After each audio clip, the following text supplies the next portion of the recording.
Okay, we're live. Okay, cool. All right, everybody all set? Yep. Right, and if you want to grab Killian, Jordan, we will get going. Okay. All right, starting the music now. Okay, so last time we rejoined the Salvage Syndicate in the aftermath of the attack on the Salvation Outpost by assassins hell-bent on reclaiming the Oracle of War, the mysterious chest you discovered in the wastes of the Mournland. Callie Alren meets up with you at the Grey Beyond Tavern, where she informs you that she plans to travel to Sharn in hopes of rebuilding her team, the Grey Dogs, of which she and the recently resurrected Sprocket are the sole survivors.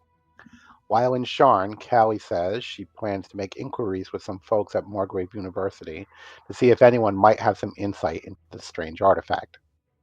After Callie's departure, your team busies itself with some minor incursions into the Mournland for your regular employer, the goblin broker Bellalur, while you await word from Callie.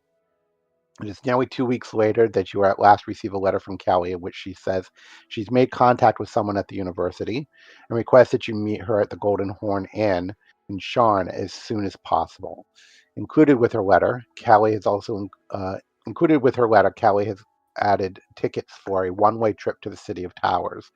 And kind of as a retcon, the letter also has a postscript: bring the chest, but keep it concealed. Too many people know about it already. As the Salvage Syndicate makes preparations to travel to Sharn, the scene fades as we travel back 12 years in time to witness the actions of another team, the Grey Strife, as they explore a ruined temple deep in the jungles of Zendrick, a continent far removed from Corvair. Grey Strife is seeking a relic believed to be hidden within the temple, a crystal skull with the power to raise the dead. The power has already lost members of the team in days past, and the trend continues as their guide is killed almost immediately when a trap is triggered in one of the deeper rooms. Continuing deeper into the ruins, the remainder of the party reaches the chamber in which their prize is kept, but before it can be claimed, they are beset upon by a trio of tentacle beasts that manage to take out more of the party. One of the party manages to grab the skull, triggering another trap which drops all but one of the party, who is badly injured. As the tentacle beast begins to move in for the kill, the battle is interrupted by the appearance of a woman wearing a purple scarf, leading a large group of animated skeletons, which she commands to dispatch the final beast as she claims the crystal skull. Her prize in her possession, she proceeds to leave, commanding the skeletons to kill any witnesses. And as the skeletons move in with their swords raised, the scene fades to black as we turn to the present and the Salvage Syndicate finalizing their preparations for the journey to Sharn. All right, and that's where we will pick up tonight. So, so you have, packed up your stuff. You've created up the Oracle of War and stowed it on the Lightning Rail uh, train that has arrived probably like 2 days after you received the letter from Callie, and you board and you depart, heading for Sharn. Was there anything that you guys needed to do before we took off, or? I don't think so, because wasn't the last time we played just it was like what was it? It was the flashback. That's what I Yeah, that. describing there with the thing there. I do need to check one thing real quick. Okay. All right. So hold on one. Just give me one quick second, guys. Categorize. Okay. So, Donnie, before you depart, you stopped by the blacksmith to get the arrows that you were having made. Oh, that was a Uh, long time ago. that was a while ago. They are done. And I'm actually going to drop it into your inventory.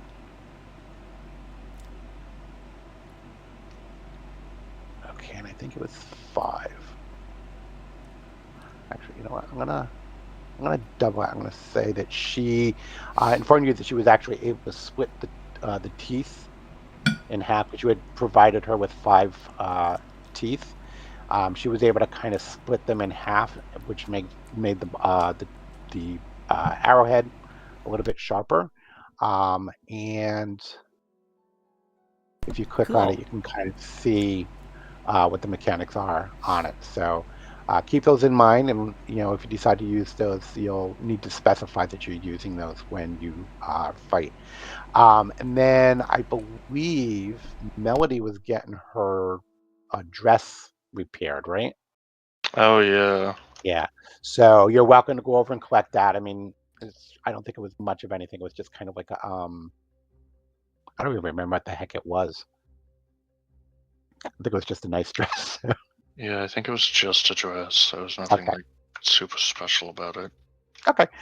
Yes. I mean, we'll say that you collected the dress from the seamstress, and she did a fantastic job with it. It's shorter than it would have been when it was originally made, but she's kept managed to keep the overall style of the dress intact. It's just a bit shorter than it normally would be. She's actually altered the sleeves to like one of them is like full length down to the wrist. The other one kind of cuts off about mid elbow. It's a Okay. little asymmetrical, but it works. It actually works for the style of the dress there. So that's cool. And so if nobody else had anything else that they needed to do, we can get you on your way to Sharn. Okay, so the journey from Salvation to Sharn takes the better part of 2 days. The lightning rail hums steadily beneath you, carving a path through broken plains, mist-choked valleys, and the jagged edges of the Mournland's border. The ride is smooth, if a little stiff. Callie books standard passage, nothing luxurious, but enough to keep you dry, fed, and out of steerage. As the train rounds its final bend, the skyline of Sharn rises into view. Towers stack like blades, vanishing into low gray clouds. Rain lashes the windows in steady sheets. Steady. I lost my place here. Yeah, rain lashes the windows in steady sheets, cloaking the bridges and mezzanines in wet gloom. The rail thunders into Terminus Station with a hiss of arcane brakes and a jolt that rattles the floor. As you step off the train, you are surprised to see, well, not surprised to see, you find that the platform is busy but fairly subdued. Porters in House Orion livery move with practiced efficiency, unloading cargo and guiding passengers beneath wide awnings. The air smells of wet stone, lightning oil, and the faint metallic tang of the rail's discharge. Among your belongings, the crate containing the oracle chest is offloaded with care. The crate is intact, the seals unbroken, no signs of tampering.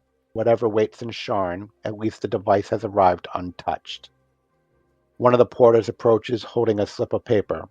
Sky Coach is waiting, he says, gesturing towards a covered landing pad where a sleek, rain slicked coach hovers just above the ground. Okay, so you make your way over to the Sky Coach, and you kind of watch carefully as the crate with the oracle within is loaded onto the Sky Coach. And once everything is secured, you board the Sky Coach and it takes off. It The Sky Coach lifts smoothly from the landing pad, its elemental ring humming beneath the cabin. Okay. Rain streaks across the windows. Sorry. It's okay.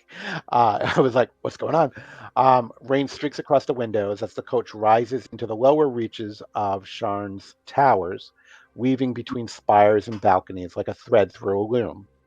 The city unfolds around you, bridges arching between towers, balconies jutting like ribs, and walkways crowded with umbrellas and hoods. The gloom softens the edges of everything, turning Sean's usual bustle into a quiet blur of motion and light. After 20 minutes of steady flight, the coach banks towards a cluster of mid-tier towers near Moorgrave University. The buildings here are older, carved with carved stone facades and ivy-covered arches. Students and scholars move between lecture halls and cafes, their robes damp from the rain. The coach settles onto a small landing platform beside a modest stone building with a hanging sign, the Golden Horn Inn. Warm light spills from its windows, and the scent of roasting meat and pipe smoke drifts into the rain.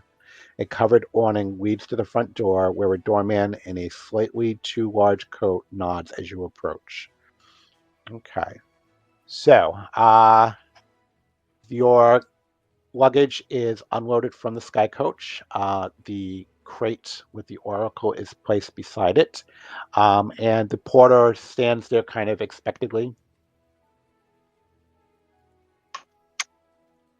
Are they wanting payment? Probably like a tip or something like that. I'll give him. What do I have on me? I think I've got a decent amount. I'll give him like 5 silver. Okay. All right. So the young courier, excuse me, the young, the hell do they call? Kept calling him. Yeah. So the young porter kind of takes it, and he nods gratefully. Puts the silver in his pocket, and with his task completed, he boards the Sky Coach, and you watch as the coach takes off and begins to head back down towards the rail station. You now are standing outside the inn, your destination, and how would you like to proceed?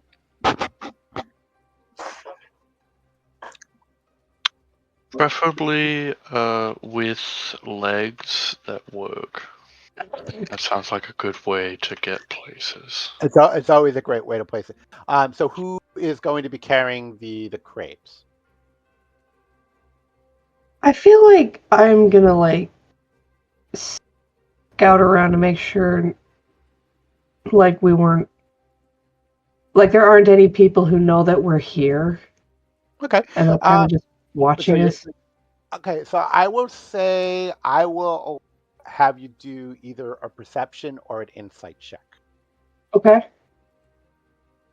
Perception to see if to see if there's anybody that's like paying you any particular mind. Insight to kind of see if there's anybody around that looks like they're up to something.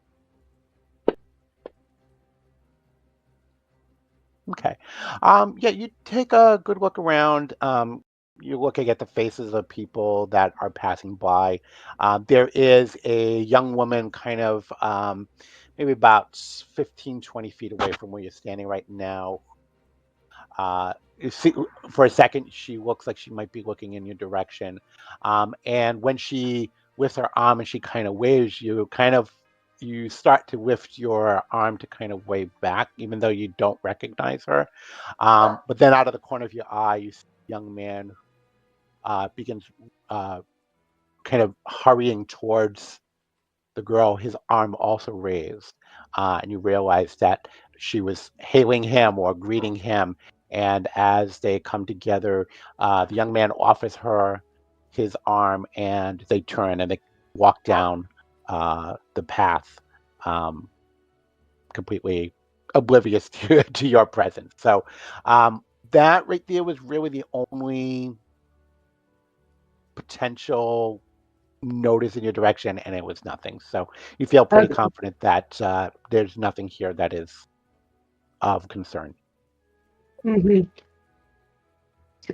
All right, then I'll help carry the box. Okay. Axe. All right. So between Astrid and who else is helping? Because not a huge box, but it's a decent size. I guess Karan might. What's his strength at? The strength is her strength is 15. Yeah, so she's fine. So I'll say Karan will probably help with that. Okay. So Caro and Astrid. Yeah. Okay. Such gentlemen. Okay. So okay.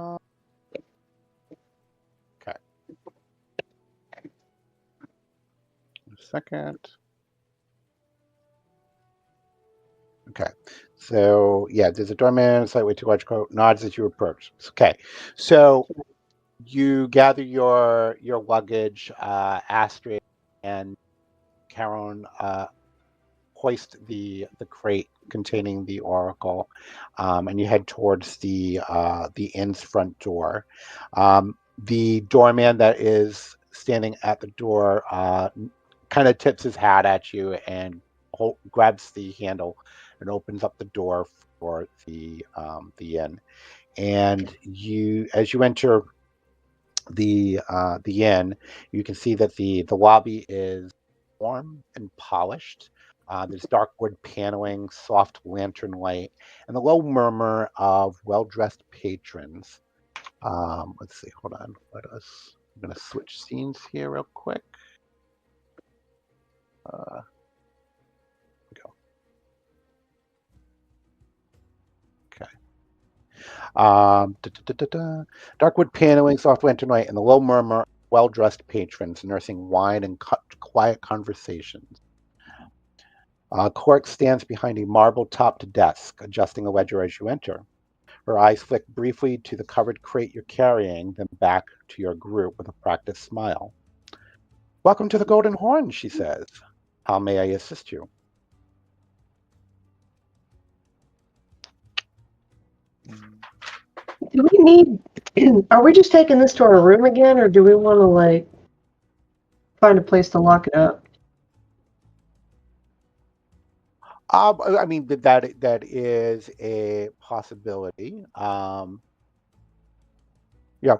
you tell the clerk what you want to do. Whatever you want to do. Mm.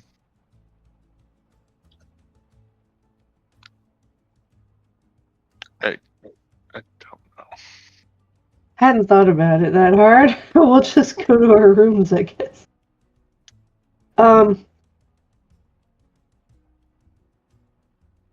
Two rooms like before, girls in one, boys in the other.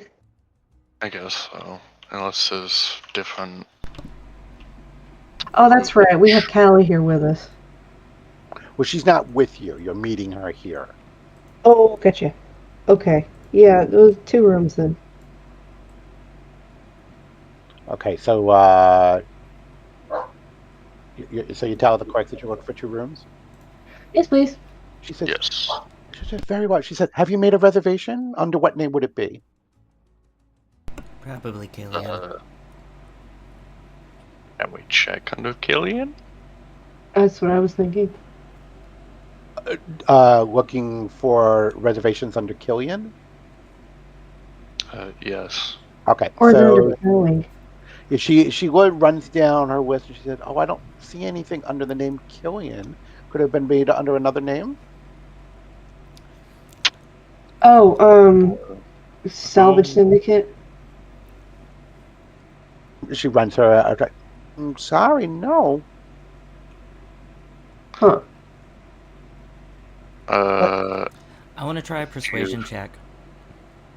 Okay. I want to persuade her that we are any of the guests with just two rooms, because we have a very important sponsor who scheduled our rooms. Oh well. Well, okay. So I mean, I'm this is sure what you they- know who it is. Oh, How could you not? He's so important. Oh no. Oh, if it's entirely possible. It's like, what might the name be? You're telling me you don't know? What an insult. Excuse me, sir. My, we'll be telling our sponsor about this. We expected 5-star service today. Well, I beg your pardon, sir. It's like, my apologies, of course, but we are in a very affluent. So, Then you must know him. Look in your little book and decide who sounds the most important, and that's our sponsor. she kind of gives you a look like, what? It's like, what the hell are you on? She's like, well, it's like most of our guests are already here. I do have a reservation for 2 rooms that was made a few days ago. Well, look at that. Then you do have our reservation. Well, could you give me a name? It's right there in the book, Oh. silly. Callie? Is it Callie? What's this? Is it Callie? So she like perks up. She's like, oh yes, well yes. And she like looks directly at Astrid. It's like, okay, yes, actually, Miss Alwyn left instructions. You're expected. And she flips through the ledger and she slides a small tray forward with a set of brass keys. She says, yes, she made a reservation for 2 rooms on the second floor. She also actually requested a bit of extra storage space. I've arranged for a secure cabinet in the larger suite. And she kind of like looks kind of pointedly at the crate, kind of like acknowledging like, okay, this is what she wanted the extra storage space for. Um, she says, if that's part of your luggage, she said, I can have a porter assist you upstairs if you wish. Miss Alwyn was quite clear about discretion. You'll find your accommodations suitably private. Now that's the 5-star service we were hoping for. She looks at you, and she just kind of mutters, "Tell me." It's like, if you're giving me a name. We don't understand him either. Oh, that's right. I forgot. This is Donnie. I always got to go over.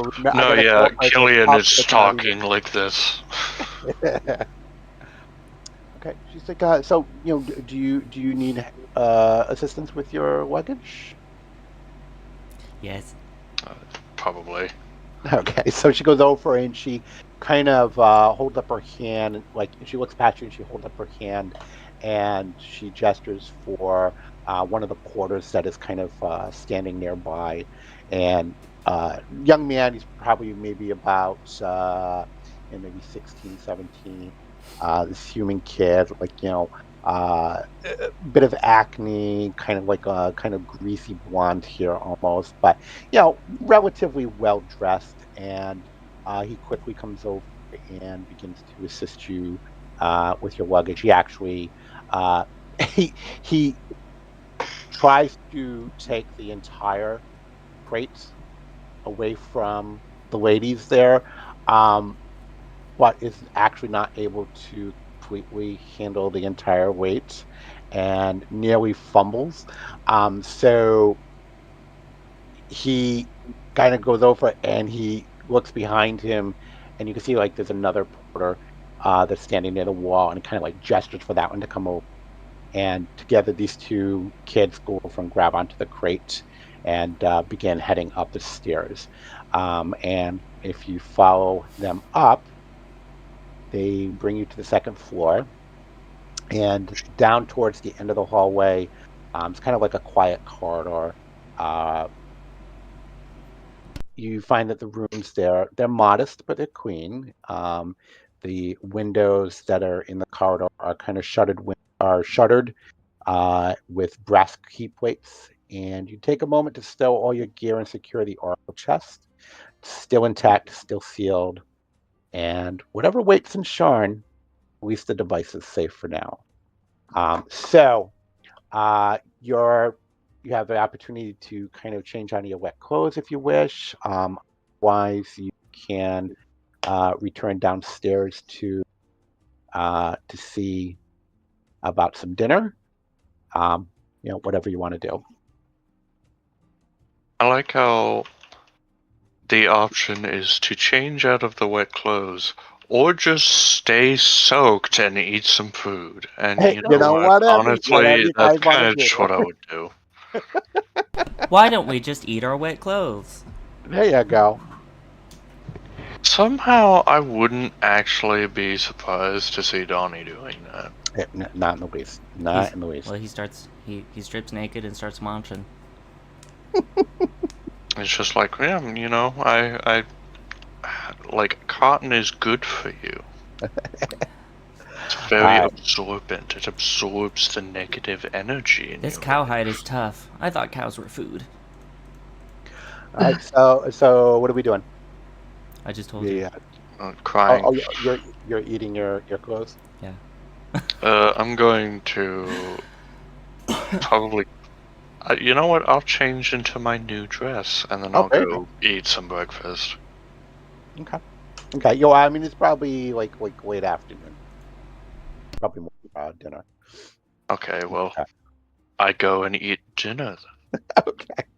All right. So you have time to either change your clothes or eat them, however you want to do that. When you are ready, all begin making your way downstairs to get some dinner.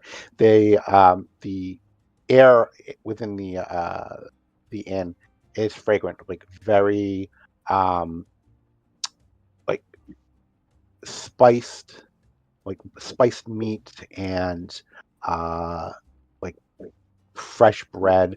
Those smells just kind of mix together and like kind of like a really nice and your stomach just growls. You're starving. Um, so with the oracle chest secured and your gear stowed, you have changed and freshened up. You begin making your way back downstairs. The hallway is quiet. The muffled sounds of rain tapping against the shutter. Here we go. The scent of roasting meat and pipe smoke grows stronger as you descend, mingling with the faint notes of string music drifting from the lounge. As you step into the lobby, Claire glances up from her ledger. Recognition flickers across her face. She leans slightly towards a nearby server and murmurs something under her breath, nodding in your direction. The server kind of looks over towards you and she nods to the clerk and she approaches you a moment later. Polite, kind of reserved in her demeanor. She says, "Oh, right this way. Your party is expecting you." We have a And party. Oh, right, I'm by myself. Of course we do, wink. He says, "Your party is expecting," and he turns. Excuse me. She turns, and she leads you through the common room. The inn's heart is warm and busy. Patrons chatting over drinks, a few scholars hunched over papers, and a bard tuning a lute near the hearth. Lantern-light glints off polished wood and brass fixtures, casting soft shadows across the floor. The mood is relaxed, but alert. Eyes flick towards you as you pass and return to their cups and conversations. The server stops beside a curtained booth tucked into the corner. She reaches out and gently raps on the door frame. Did you write this? What's that? Did you write this? Some of it. I like it. Oh, good, cool.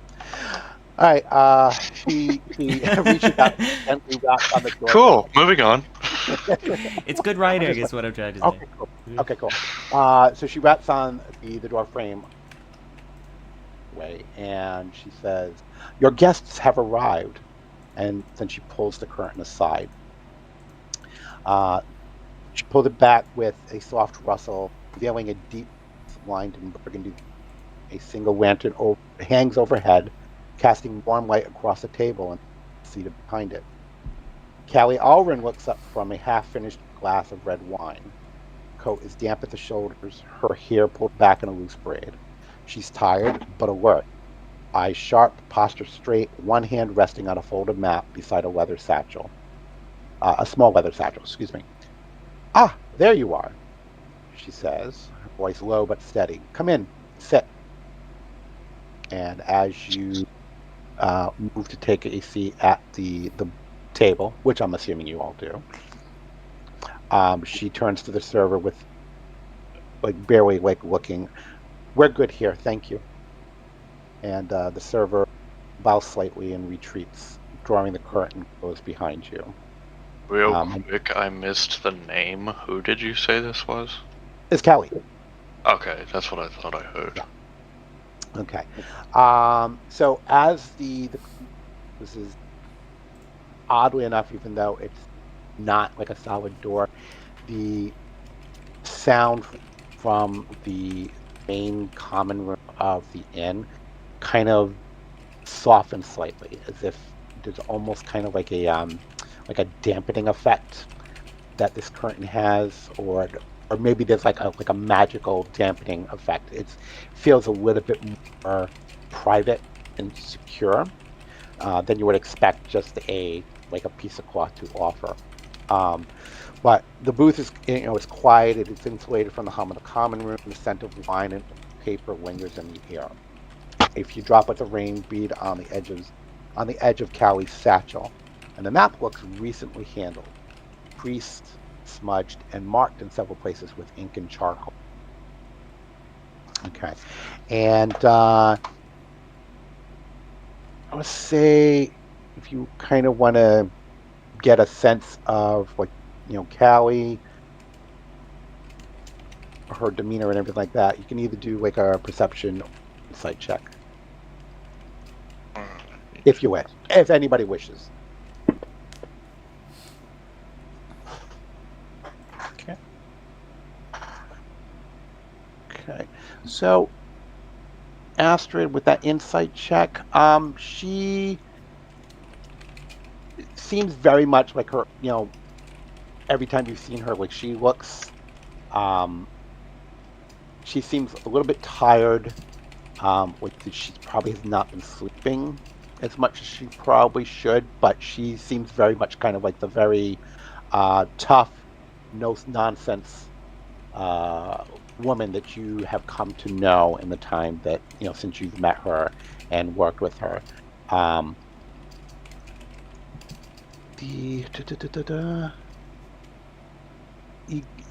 think probably you also kind of get a sense that she has been active of late.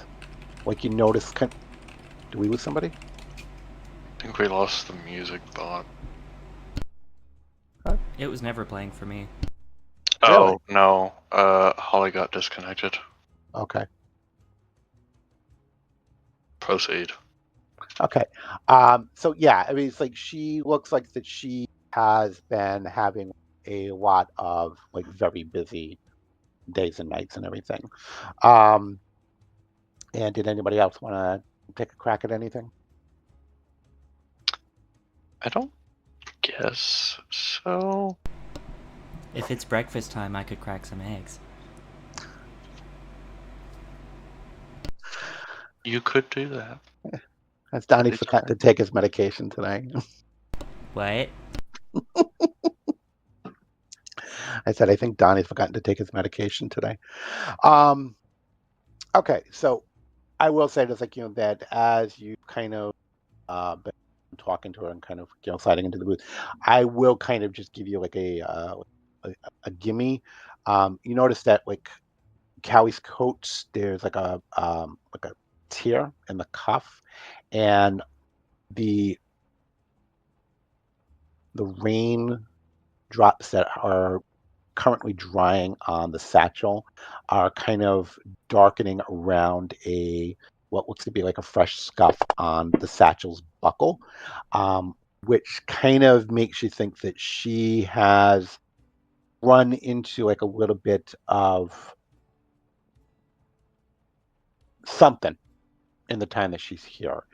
She's been kind of like, you kind of get the sense that she's probably had to move quickly out of certain circumstances, but you're not sure. But anyway, let's get back to this here. Okay, so as the curtain falls behind shut behind the server, Kelly, she exhales and she kind of leans forward, elbows on the table, and she begins to speak to you, voice very low, clipped but steady. And she says, "You've made it. Good. I've been working fast, and the city's not short on distractions." And she gestures to the map on the table, marked with charcoal rings and inked notes. She says, "More graves crawling with treasure hunters, faculty, freelancers, even a few nobles around. Word spreading about the Oracle, and not all of it's coming from us. So watch your tongue. These people would kill for a glimpse of it." She taps a name near the top margin of the map there. She says, "Zelmar, Ondarian exile. Used to work on a battlefield divination project, Weed Breaker. I convinced him to take a look, but he's got conditions. Wants help with something first. He'll explain it himself. Callie slides her finger down, points to a second mark. Flamewind, Gynosphinx, lives in Lareth Hall. Knows the Draconic prophecy better than anyone alive. Problem is, she only speaks when she wants. Deans won't grant an audience unless she asks for it. Mm. She sits back, eyes flicking to the satchel at her side. She says, on that note, I've got a route into Lareth. Quiet, but locked. You'll need thieves' tools or magic to get through. I can guide you, but it's your hands on the door. Okay. Does anybody have... No, who was it that has experience with these tools? I thought it was you. I think I do. No, I have experience with smithing tools. I think wasn't it Donnie? I do. Okay. Yeah. I thought so. Okay, so she, you're having that conversation, or just kind of of the table. I think that's more of just like an up-the-table thing. Okay. Because, I mean, I figured the characters would already know. Oh, yeah. Sure. Okay, so, so she pauses a minute, and it's almost like she starts speaking kind of almost as if it's an afterthought. She says, I saw Irwin Karnak a couple of nights ago. Boarding tower near the university. I tried to tail her through the wood, tore my sleeve on a pipe, and she holds up her coat where you notice the rip. She says, she continues, she says, don't know why she's here, but I don't like it. It's too coincidental she's in Sharn right when I've sent a lot. Uh-huh. She says, on that note, she says, like, I've tapped an old friend of mine, a Madani spy named Ivello. Donnie? What's this? Donnie? Madani. Madani. Different Donnie. A Madani spy named Ivello. Watching her now. He sent word this morning she's been meeting someone. Tall, cloaked, always arrives alone. Ivello couldn't get close, but he said the air around him felt wrong, like something was watching him back. And she kind of shrugs her shoulders and said, it could just be Ivello being paranoid. Who knows? She takes her wine glass and she, takes the last sips and then takes the map and folds it up with practiced care, tucking it back into her satchel. She says, you've got what you need. Zelmar won't vanish overnight, and Flamewind's not going anywhere. I suggest you rest. Tomorrow's going to be strange. Mm. All right. So, and with that, she stands up. She adjusts her coat. She says, I'll be nearby if anything changes. If I hear from Ivello, I'll find you. And she throws back the curtain, letting the sound of the common room back in. Although the crowd in the common room has thinned, there's only a few patrons remaining. Voices hushed, the bard now playing something slow and minor. The rain is eased, leaving the windows streaked and glistening. Upstairs, the hallways to your rooms is quiet, the air heavy with the scent of old wood and damp stone. I'm getting ahead of myself right there. So she takes off. Unless you guys had any questions you wanted to ask her before she departs. I got it a little bit too quick. I can't really think of any off the top of my head. Okay. Anybody else? No. A question. Is it late at night? Because I need more arrows. I think I only have 10 left. It's Yeah. it's probably it's not late at night. If you wanted to head out to go find someplace that you can go for in I might for just do it in the something first. morning. Okay, want to do that? Okay. So yeah, I would probably say it's probably about maybe like 7:30 at this point right here. So you can have your dinner and then, you know, make it an early night so you can get a good start tomorrow. Um, go see a show, whatever you want to do. Okay. I'd love to go see a show.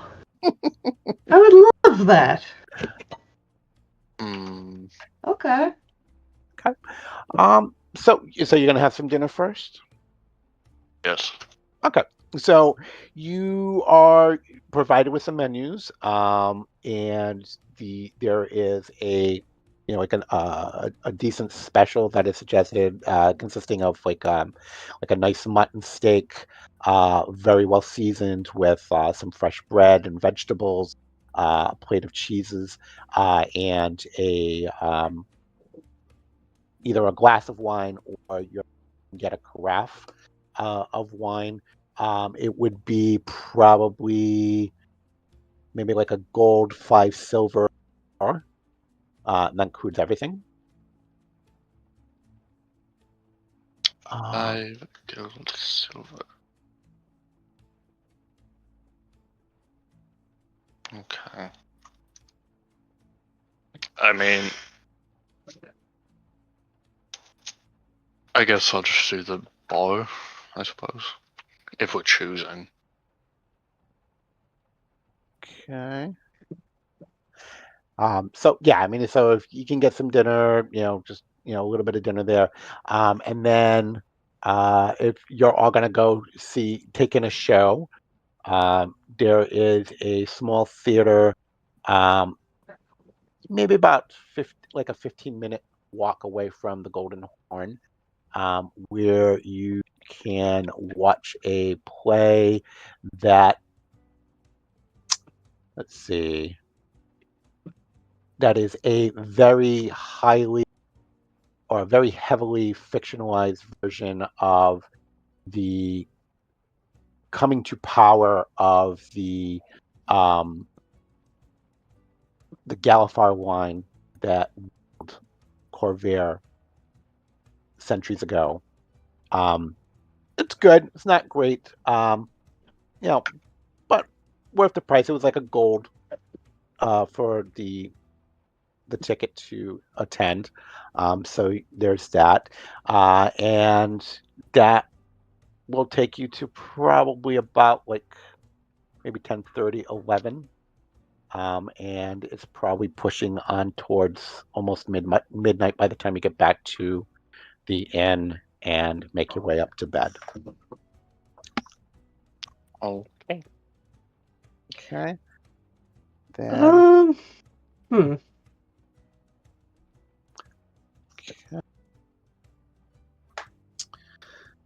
all right. So, You said it was a gold piece. yeah, like a gold piece for the show. Sure. Okay. And while you were out and about, did you want to keep an eye out for a Fletcher at all there, Donnie? Did I what? Did you want to keep an eye out for a Fletcher? I'll keep one eye open. Okay. Um, roll a perception. See if you find one.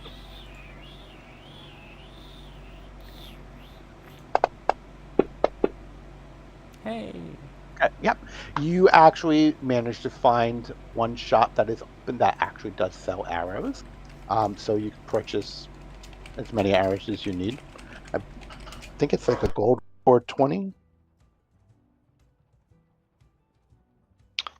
A gold for 20. I think. I don't remember the exact. There's gold marijuana? Yes. Uh, wrong spot. Looking for. I just got my notes opened up. What's the hotel that we're staying at? The Golden Horn. Golden Horn. Golden Horn Inn. Yep. We got some horny gold. And what part of the continent are we in right now? You are currently in Sharn, which is in Breland. Okay. Thank you. Yeah, it's gold for 20 arrows.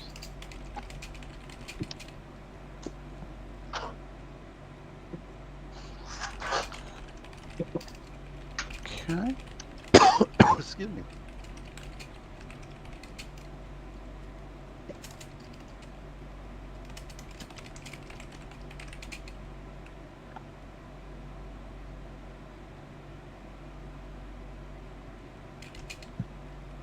Okay. All right, so if everybody's all set for the night, we do a long rest. Probably don't need it, but yeah, everybody's good. We'll do us anyway. All right, so you guys head up to bed. You check on the crate to make sure that it is still secure, and it is. Yep.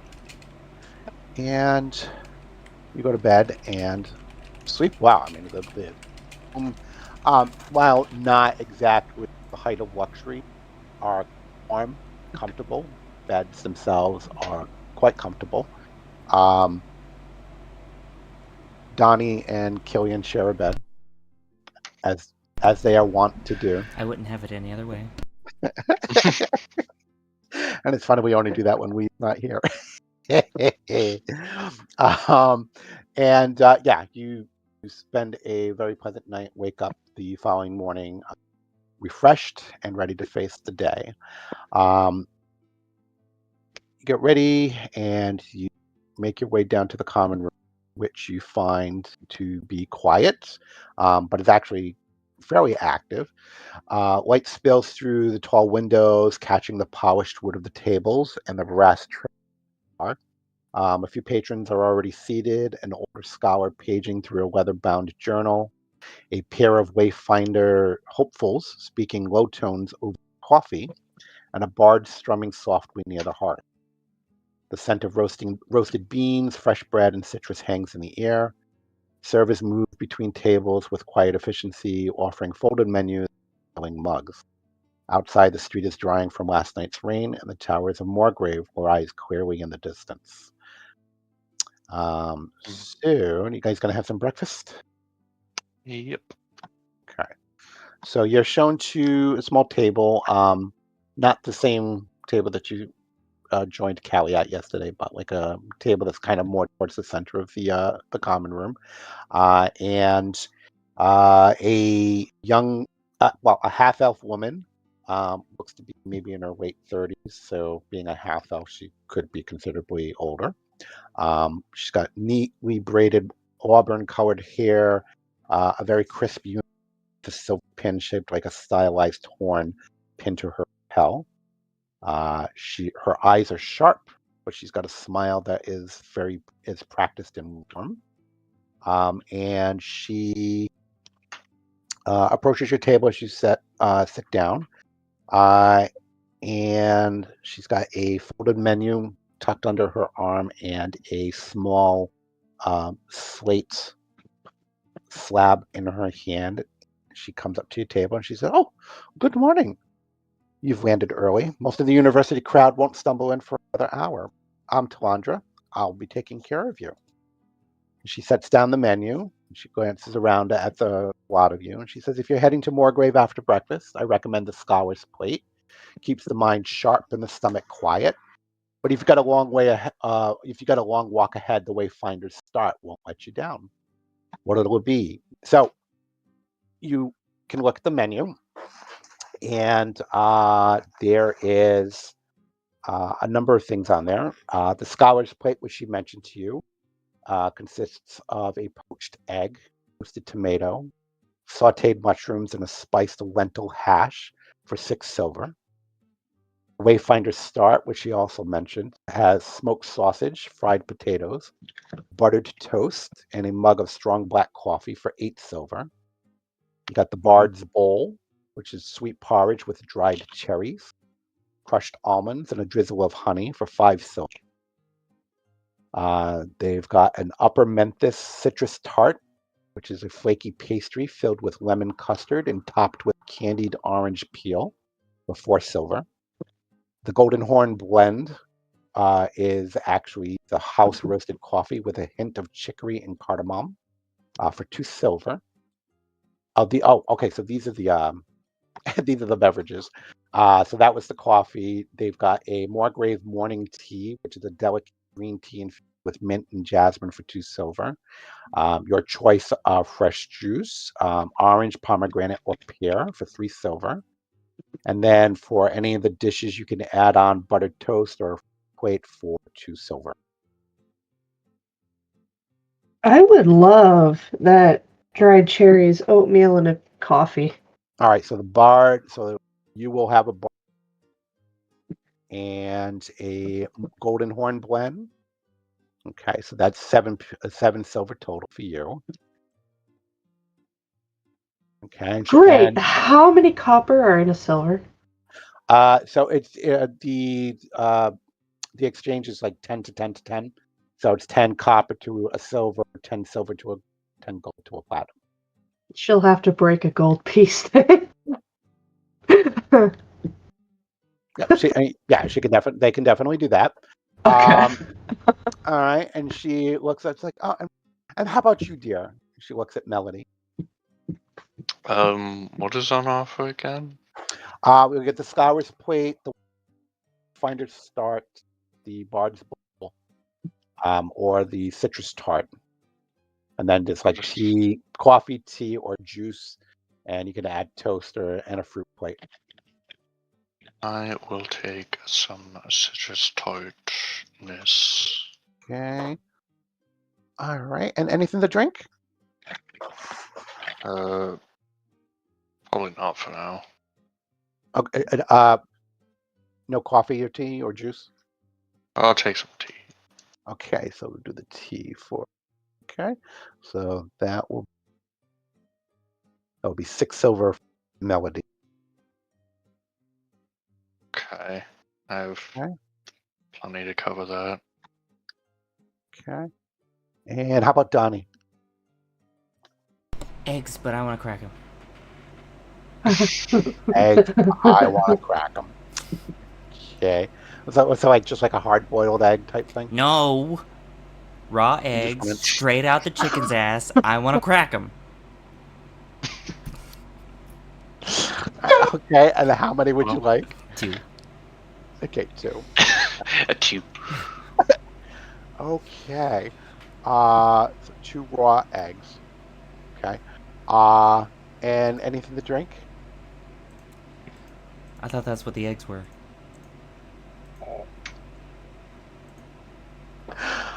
No. I was like, I don't know what to do with Donnie now.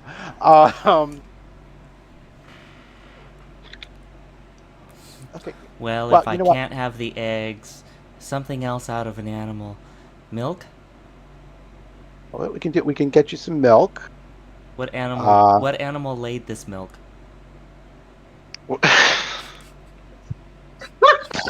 Oh my God. Man. He's getting worse. He's getting worse. I'm picky about my animal bodily fluids. She's like, "Wait, why don't you just think about it for a dear?" She turns to Killian. Do you have more than one milk? We just have cow milk. I love cow milk. Okay, great. So just the milk for Donnie? And the eggs! Oh, and the eggs. Don't forget the eggs. Wow. I want to crack them. All right. So, yeah. So for 2 uncooked, raw in the shell eggs and milk. Straight out the chicken's ass. It would be a total of 5 silver for Donnie. Astrid is fighting the urge to explain that eggs don't come out of the ass. She's just like, let it go, let it go, let it go. Yep. Yeah, just let it go. Go, Okay. go. Let Donnie be his own dumbass. All right. And so, what do you think Killian would have? I mean, this is completely not important, but I just think it's fun. Then add like a. Oh wait, I'm not Killian. Oh, you're Karen. Okay, Karen would work too. Karen would probably have. What's the most Karen thing to eat? I feel like she'd probably be very bland. A bowl of rice with extra chives, and it has to be buttered. Well, they don't have that on the menu, but they do have the sweet porridge with the dried cherries, which is probably the most bland thing that they have. She wants raisin bran with the raisins removed. Oh my God, yes. She wants an omelet, but without the eggs. Okay. But I mean, well, you know what? I mean, oh, you know what? This actually just does sound like something Karen would do: poached egg, roasted tomato, sautéed mushrooms, and spiced lentil. God, that Hash. sounds good right now. Spiced lentil hash. That sounds right up Karen's alley there. I thought you were about to say right up her ass for a moment. Well, it might be that too. And then probably. Anyway, she'll probably just order the boards thing, realistically. Oh, okay, the Bard's Bowl. All right. So, Yeah, mostly because that's the only thing I can remember the name of. the Bard's Bowl, the Skyward Plate, and the Wayfinder's Star. That's the one that's. You certainly said some words. I know. I really should have gone to. Actually, Anyway, it's still in there. Hold on 1 second. I can actually get you menu real quick. Hold on.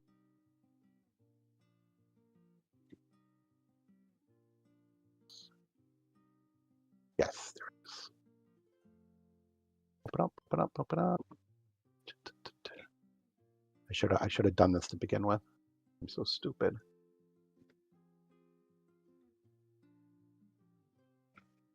Okay, here we go.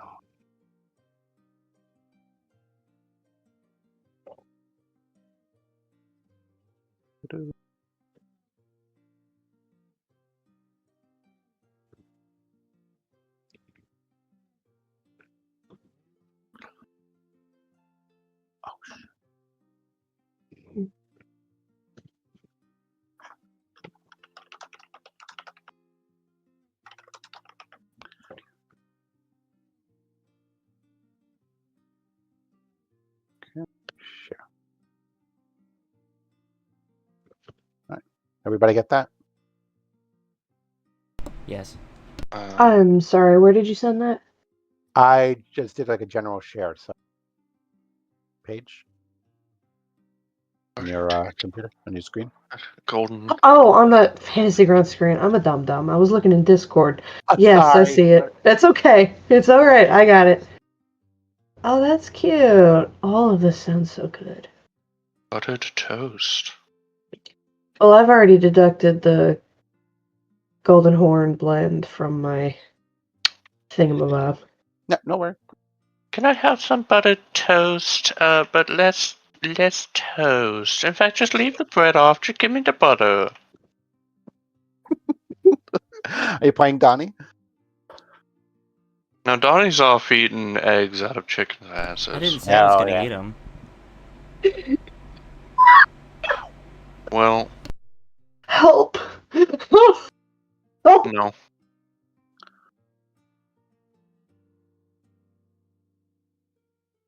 Well, either way, some chicken has laid some eggs out of questionable holes, and Donnie has them. They might not be eaten, but he has them. Okay. All right. So we'll move on. We'll go over and say that Killian and Cameron go over and order, their stuff, and Talandra has been busily writing this down, with every so often kind of like an aside or a kind of, she sneaks kind of like an odd look at Donnie. It's just kind of like she's completely nonplussed by the request of just 2 chicken eggs. He just wants the raw eggs. That's it. And once she's taken your, she's like, I'll be back in a jiff, and she heads out. to see about getting your food orders placed. Was there anything that you guys needed to discuss while you were waiting, or? I don't think so, other than a general understanding of where we're going or what we're doing. Okay. Aren't we just So, waiting for instructions from Callie? well, actually, so Callie gave you your instructions yesterday. She went over that you're here to go over and show the oracle to somebody at Margrave University. The person's name was Zelmar. Okay. Okay. Zelmar. Yep, Zelmar, Zellmar. Okay. Okay, and that is two names. Zel is the first name, and he has agreed to take a look at the oracle, but he wants help with something, and that he'll explain it himself. And then there's another. There was also the Gynosphinx, but she said it's like that it's going to be a little bit trickier to get into see Uh-huh. her. So she, you're probably want to go deal with Zelmar first. Okay. Okay. We're taking the Oracle with us, yeah?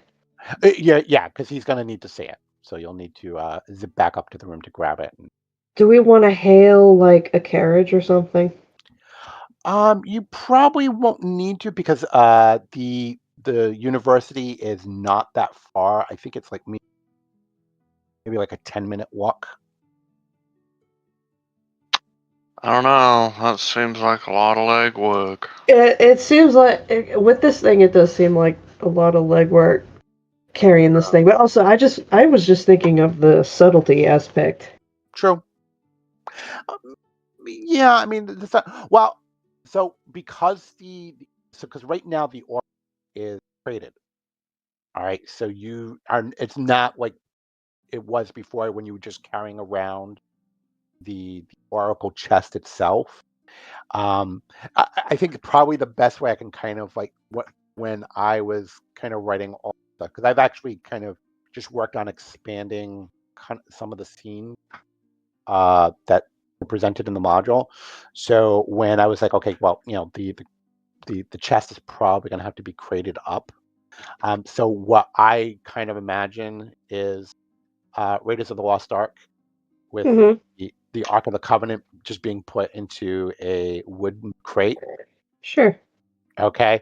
So this is what I'm picturing. So carrying around like just a wooden crate, kind of transporting it between places, not as big an eye grabber as it would be if you were carrying around the naked chest.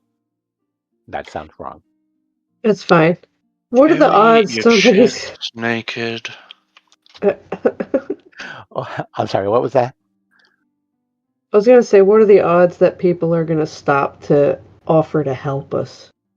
Or is this like a big city where people don't Oh, really care? this is probably on par with like like walking the streets of New York. Okay. Like when you Alright. scream and nobody cares because like they're just so used to the hubbub.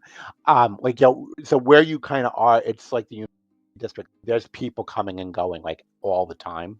Uh-huh. And some of them are probably carrying, a variety of different things. I mean, the crate is probably not going to be terribly conspicuous. Um, and I don't think it's going to be to the point where, like, oh, you're going to have like 50,000 people kind of descending on you. Oh, can I help you carry a crate? Can I help you carry a crate? I think you'll probably be fine. Okay. Okay, and All I especially can like, picture is that Adventure Time segment where I think it's Stoichi's going across the bridge with the pastries, and it's just like, can I help? Can I carry that for you, sir? Can I carry that for you, sir? okay, so after just a few minutes, you see Talani returning with a tray balanced effortlessly on one hand. And she sets each plate down with quiet precision, naming them as she goes. She places down. She's like, okay. She's like, here's the bard's bowl for you, dear. And she places the bowl in front of Astrid, and then she places. She's like, and oh, and here's the citrus tart for you, and she puts a plate on which are just two shelled eggs that are kind of rolling around the plate, and she puts that down in front of Donnie, and she's like, and here's your eggs, sir. And then she, continues. She, passes out like all the food, places down the drinks that were ordered, and she straightens up and she glances around the group with a faint smile. She says, "If you need anything else, just flag me down. I'm quicker than I look before noon." And with that, she takes a step back and she leaves you to your meal. So Quicker than a what? what's this? Quicker than a what? She says she's quicker than I look before noon. Oh. Okay. So yeah, you have your meal. It's actually very good. Like much better than than you expected. Because prices are pretty fairly reasonable. Almost not quite diner prices, but not exactly like 5-star restaurant. Uh-huh. But excellent, excellent meal. You eat. I don't know what Donnie's doing with the eggs, but he seems to be having a good time. And you have your breakfast, and yeah, you can continue your day. You finish your breakfast probably about, I don't know, maybe about like 8:30. And as you are finishing up your breakfast, you notice as a clerk is approaching a table. You see this older halfling with a tidy waistcoat and a faint scent of pipe smoke clinging to him approaches your table. And as he gets close, he clears his throat politely and he hands uh, Melody a folded note sealed with a wax stamp. And he says, "Oh, pardon my intrusion, but Miss Callie left this for you. Said she forgot to hand it over last night. Happens, I suppose." And he hands you the note Tails. and kind of like sketches like a small bow, and he turns and departs. Alrighty. What did he I just hand guess us? he He handed handed, me a note. like I said, yeah, he handed a sealed note to Melody there. All right, sealed with a wax seal. And if you're opening it up, I'm gonna assume it's not enchanted. that's a good way to be. I'm going to open it at least. Okay. So Melody goes over and cracks the wax seal, and the letter explodes. No, I'm only kidding. I knew it! Yeah, so you break the seal and you parchment, and you very quickly recognize Callie's very tight, slanted handwriting. Remember from the letter that you got from telling you to come to Sharn. And the note reads, "Zelmar expects you. I secured the invitation yesterday and forgot to pass it along. Blame the wine. Present this at the gate and they'll let you through. Don't forget the chest."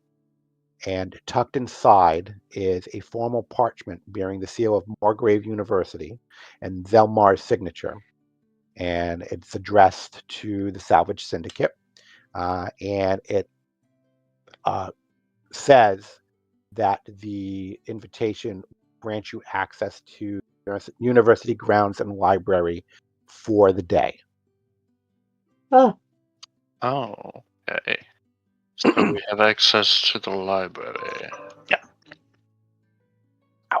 Nice. Okay. All right. So you're all done with your breakfast and you prepared to head out. I need arrows. This is a true statement.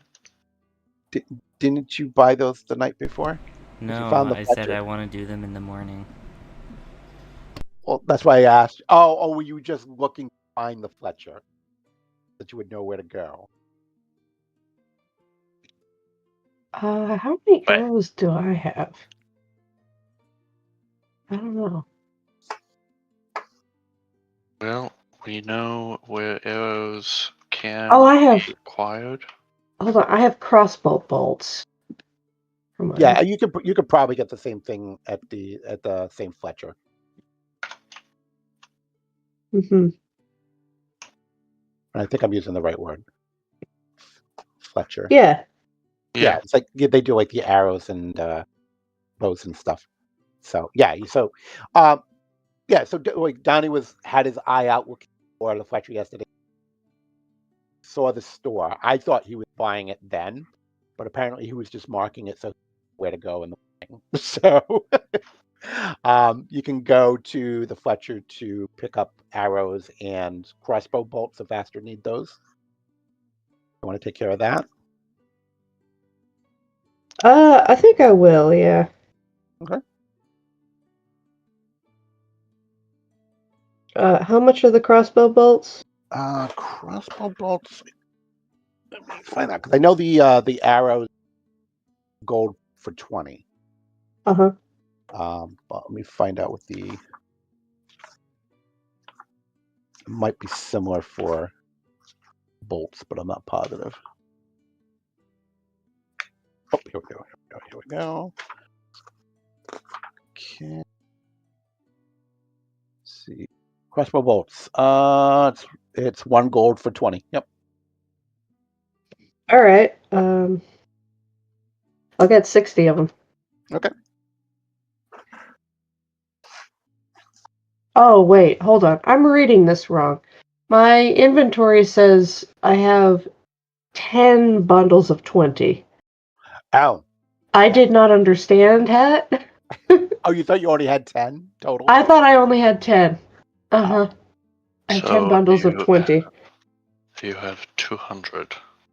Yeah. So I think you're good. I'm good. All right. And Donnie's buying some arrows, though? Yes. Okay. I want to buy 30. Well, they're sold in bundles of 20. I want 1 bundle. And then a half a bundle. Such a brat. Oh, he's got to make things difficult. That's our Donnie. I could just buy 2 bundles and throw out 10. That sounds more like what Donnie would do. I'm gonna get 2 of these. Wait! He already pulls need out his 30. bow. He starts shooting. 1, 2, 3, 4, 5, 6, 7, 8, 9, 10. I'd like 2 bundles, please. Oh, Jesus. There's now 5 arrows littered around the general vicinity. There's 10 arrows and littered around the also general vicinity, thank you.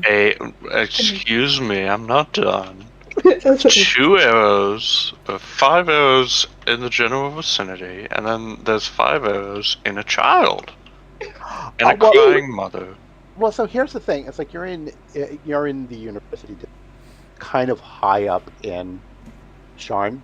So you're firing these arrows, and they're going down deeper into the city. So maybe about, I don't know, maybe like 100 feet down. Arrows So are like I falling said, the out of the child. sky. This is the most lethal I've ever been, and we're not even in combat. Yep, you're not even aiming. It's just kind of like right off the sky bridges, just falling down below. I get it. So my problem with combat is I'm trying too hard. Yeah, apparently. Yeah. Just need to not aim. Okay, next combat, I ain't doing nothing. Cool. Oh, I guess. too funny. Too funny. All right, so that's all set. Okay. You're gonna get arrested. Yeah, pretty much. Fine. It's fine. Nobody will knows me. I'll have all new arrows. They can't trace them back to me. Nobody will know me. Oh my god, what a nut! All right, so Forensic science hasn't been invented yet. I don't know. I don't know. This is magic. They know. Um, okay, so yeah, you've already left the the Golden Horn to go get some arrows and to start making your way towards Morgrave University. So the streets of the streets of Upper Memphis are clean and bright. The stones still damp from last night's rain. The air carries a scent of citrus and fresh parchment, mingling with the faint notes of a string quartet drifting from a nearby theater. As you move through the district, excuse me, as you move through the district, the architecture shifts. Low inns and cafes give way to grand facades and polished glass. Tailors open their shutters, revealing mannequins dressed in the latest relish cuts. A pair of students argue over translation near a fountain, like a soaring dragon hawk. Delanan Tower rises ahead, its levels lost in the morning haze. Morgrave's double doors stand open, flanked by carved pillars and a pair of bored-looking campus wardens. Beyond them, the courtyard stretches wide, flagstones set in geometric patterns, hedges trimmed to perfection, and a central statue of Reth Ir Morgrave gesturing skyward. The hum of the city fades slightly here, replaced by the quiet rhythm of academia. Footsteps on stone, the rustle of paper, and the occasional burst of laughter from a distant balcony. Mm. Okay. So, what you're seeing there is just like, these wide open doors that are, that lead inside.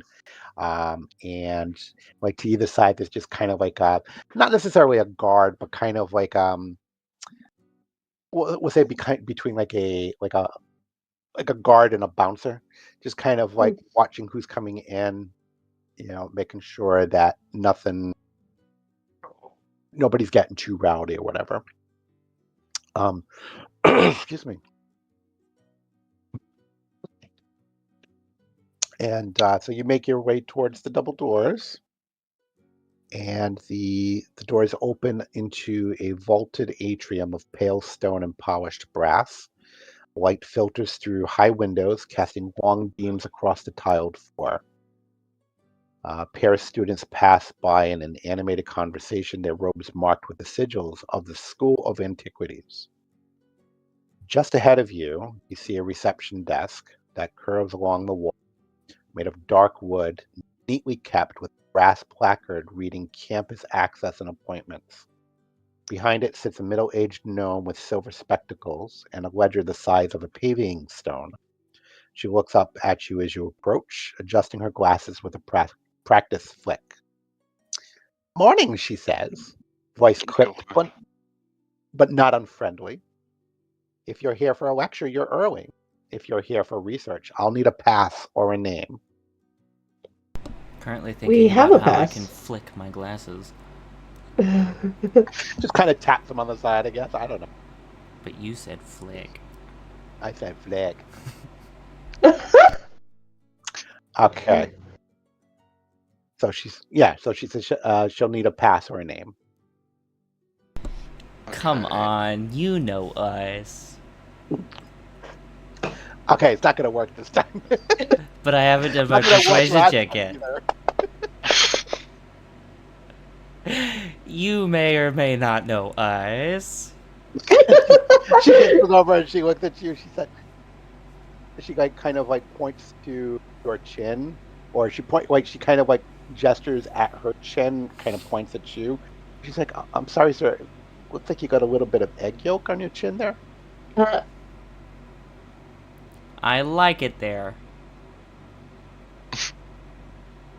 And she kind of like just like she gives you kind of like this very tight, not quite a grin, but like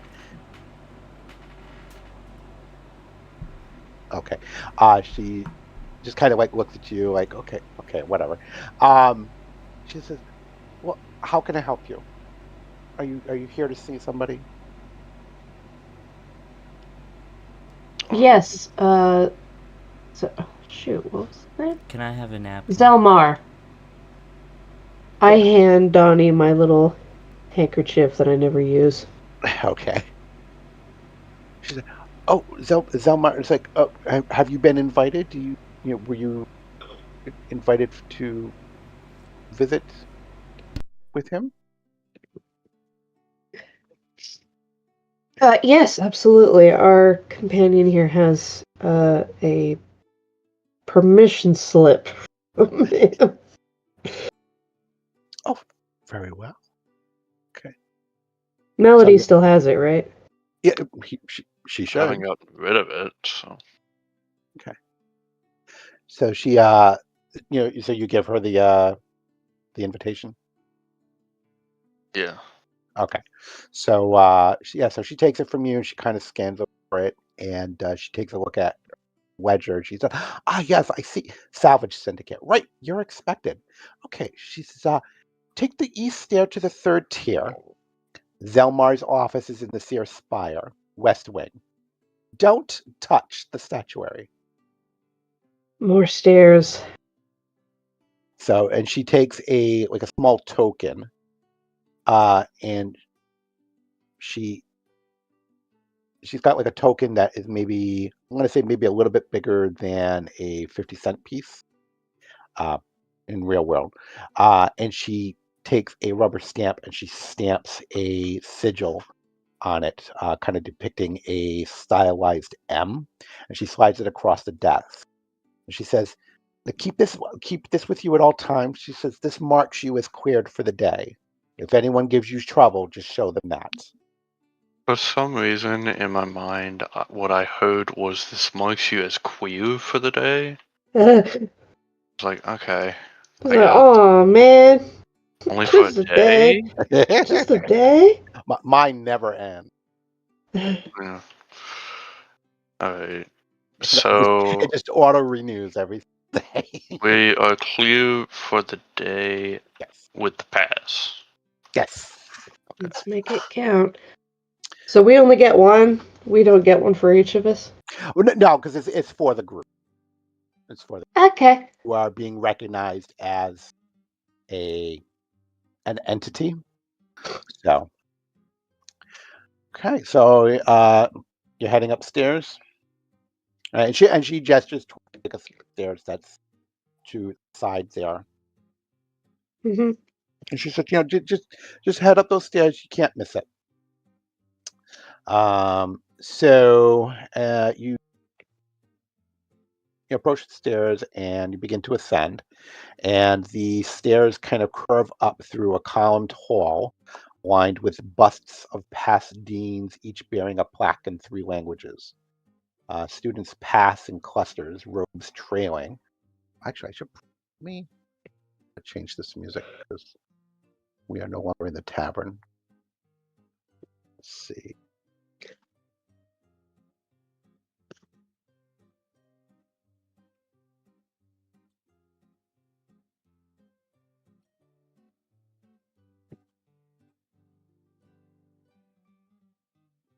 It's like a library type.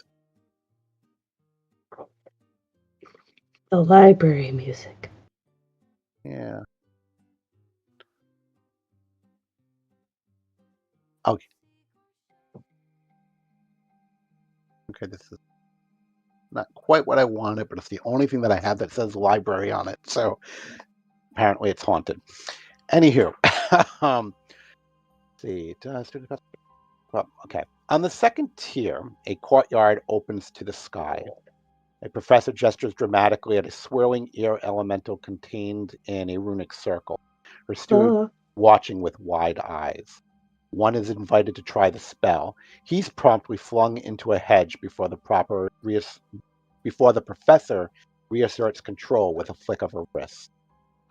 A little bit further along, you find a group of artificers huddling around a workbench, coaxing tiny mechanical owls to life.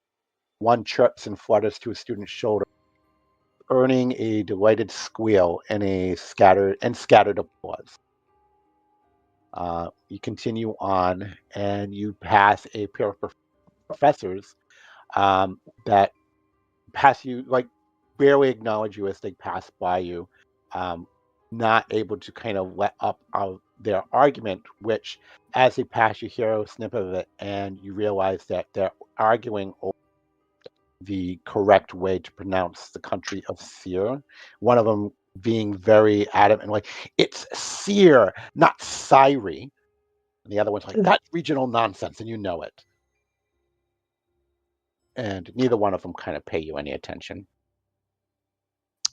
And finally, the Seer spire looms ahead, its western ring marked by a stylized banner of crossed scrolls and blades. Zelmar's office waits beyond.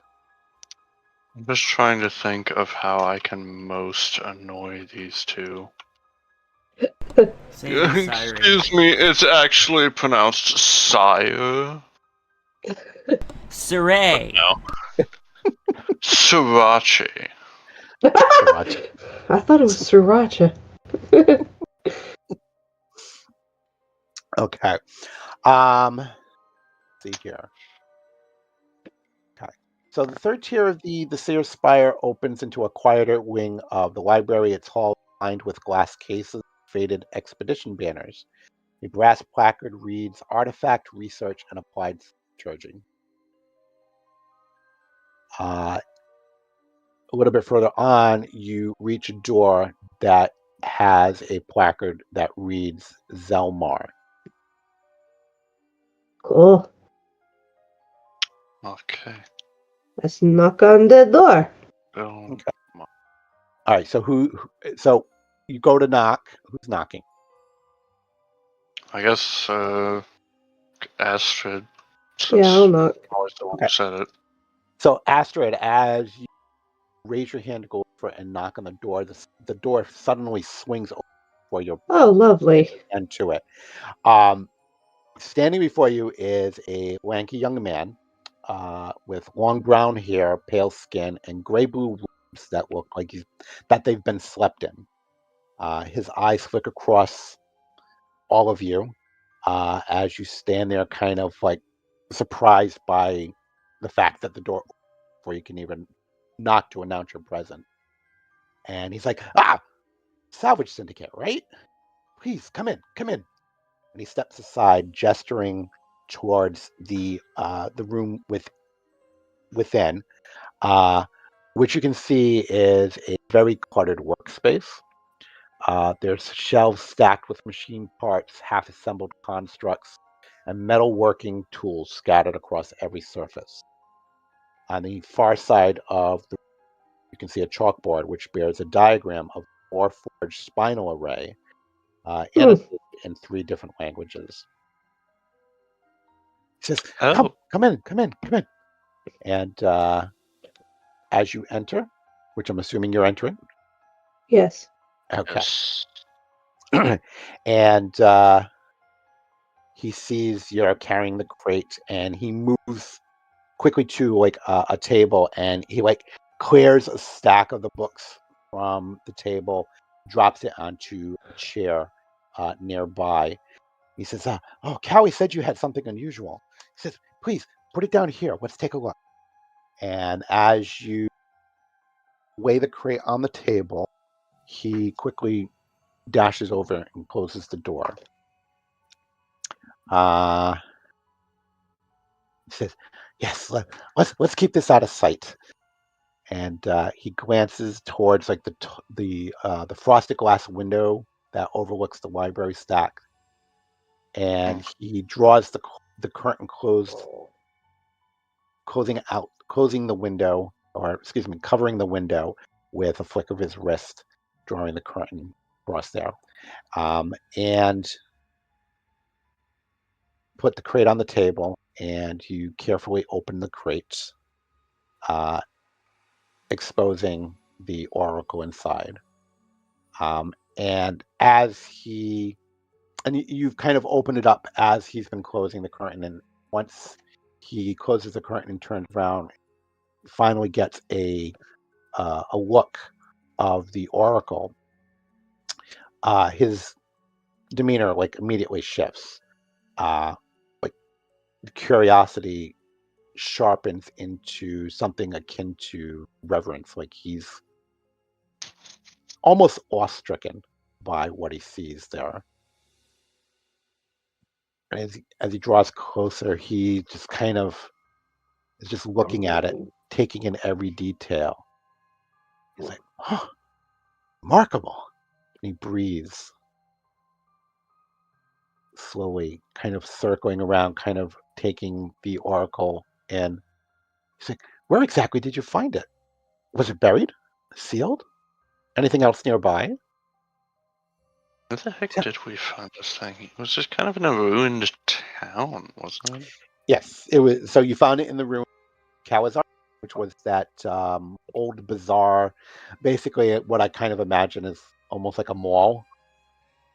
And it was in the basement of one of the stores that you had entered. That actually, if I remember correctly, I think it was where Callie and some of the other great dogs were holed up. Uh-huh. And then when Right. you had to go and rescue a couple of pals, Mm-hmm. brought them to her, she let you in. And it was like right after that, those Warforged went over and attacked, and the vibration of them crashing through the wall made the floor collapse, tumbled you into the basement, and that's where you found the chests there. Mm-hmm. All of which you now relay, explain this entire story to Zelmar. Yeah. Okay.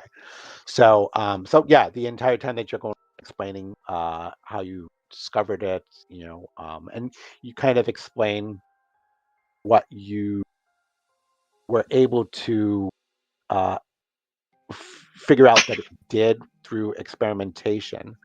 Um, the entire time, like he's nodding, kind of like completely wrapped in what you're saying, um, and he's like writing notes in a narrow leather-bound journal. Um, when you begin to explain how the oracle had recited a line of the draconic prophecy, as soon as you mention that part, he pauses, kind of like looks up at you, kind of surprised, curious, and he taps his quill kind of against his lip as he kind of thinks about this. And he says, he's like, well, I have to admit, I'm no diviner, but Flamewind might be able to help. She's unconventional. She lives in Larith Hall and came back from Zendrick 2 years ago and never left. Hmm. Okay. So as he says that, he kind of looks at the oracle again, takes his notebook and kind of puts it on the table, and from a hidden pocket inside his robes, he produces a compact tool set, and he flips it open, and you can see that inside there's an array of delicate picks, some arcane probes, and a small lens etched with runes. And Melody, being an artificer yourself, recognize some of the tools. You probably have some of those in your possession as well. The lens with the runes on it, not something that you are familiar with, but whatever. Um, he begins kind of poking at the oracle chest a little bit, kind of probing with some of the picks and probes, kind of testing for seams and fastenings. And you hear every so often he like mutters under his breath, "Oh, like Lead Breaker never got this far, not even close." Oh. Uh-huh. So you watch him as he's continued to work, and you see as one of the picks, he kind of finds like a small seam on the side, and he kind of levers it up and down just a little bit, and you watch as a panel kind of is pried open, and he pulls it back carefully, and behind the panel, you see a nested array of crystal filaments and rotating glyph plates, Hmm. which you Okay. have never seen because you haven't kind of like pulled parts off of this thing. You have messed with it a little bit, but never seen Right. the workings. Um, and he kind of pulls away this panel, and he's kind of like looking inside, looking at the gears kind of moving around. He's like, "Wow, this is beautiful work, just unbelievable." And he takes the piece and he puts it back up, puts it back in place, and he kind of pokes at like a couple of other things, and he doesn't really find any things to kind of not pulling anything off it, revealing anything, but whatever he's doing, he's be very intrigued, and you can't understand the words, but he is just rattling off like an array of like strange sounding terms that make absolutely no sense to any of you. Um, not really speaking to anybody but to himself. And occasionally he'll go over and he'll grab his journal, write down like another note, and it'll snap closed. Um, then he kind of like gets this look on his face as he's kind of pondering something. Mhm.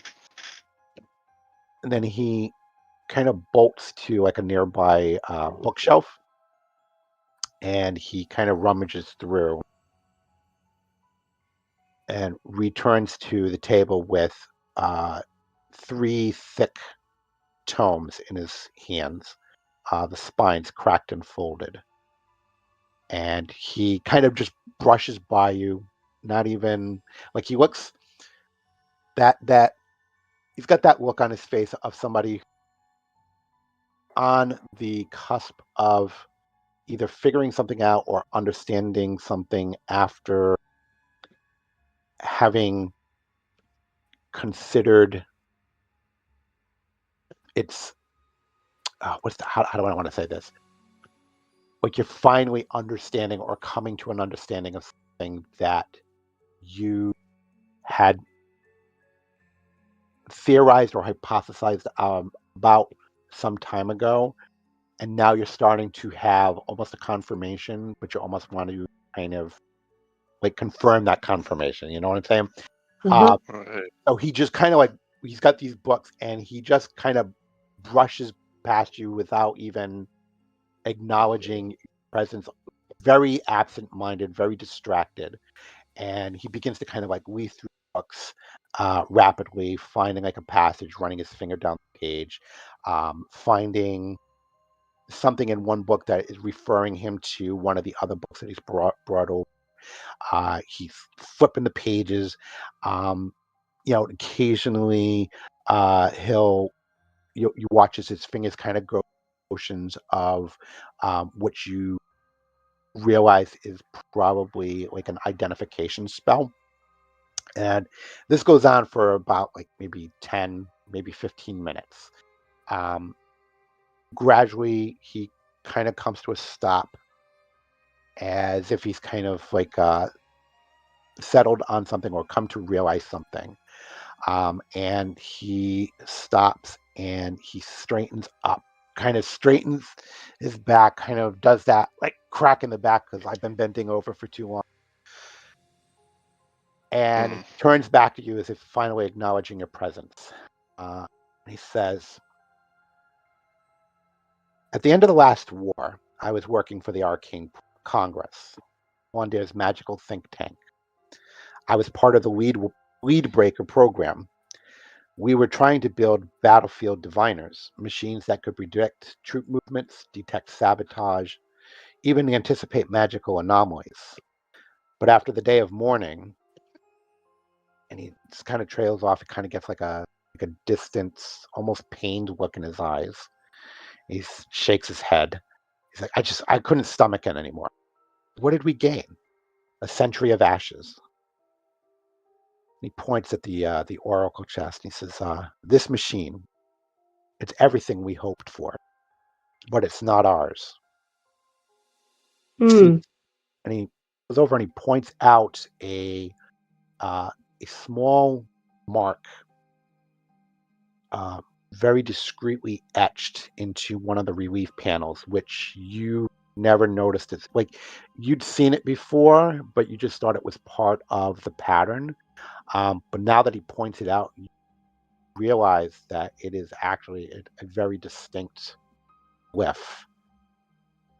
And he says, "This right here," he says, "that's Solring Ronin's sigil, or Rorinon, excuse me, a dwarf artificer from the more brilliant, secretive, and missing since the morning.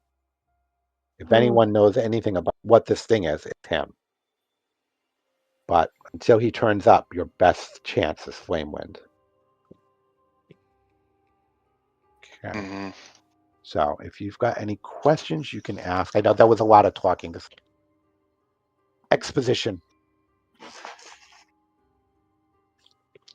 What do you think this machine is capable of? That's the question, isn't it? It's built Uh-huh. for battlefield divination. This one's dormant, or at least quiet for now. If it spoke For once, now. it may speak again. I'd advise caution and documentation, if you please. Okay.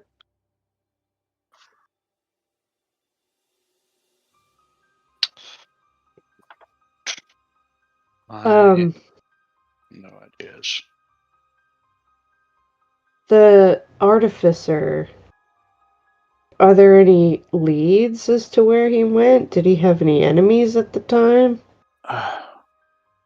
Well, it's the thing. He vanished during Mornwind. Some say he was. Others think he fled to Kyber. I think he saw something coming and chose silence. I didn't know the man myself, so whether or not he had enemies, I couldn't say. But Mhm. somebody working to to get an edge in the war, I can't imagine that he made too many friends. Hmm.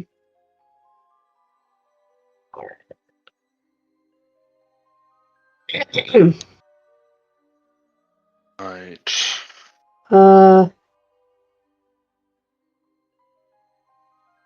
What were you gonna say? This isn't greatly helpful to us. We just have a guy who doesn't make a lot of friends. The um.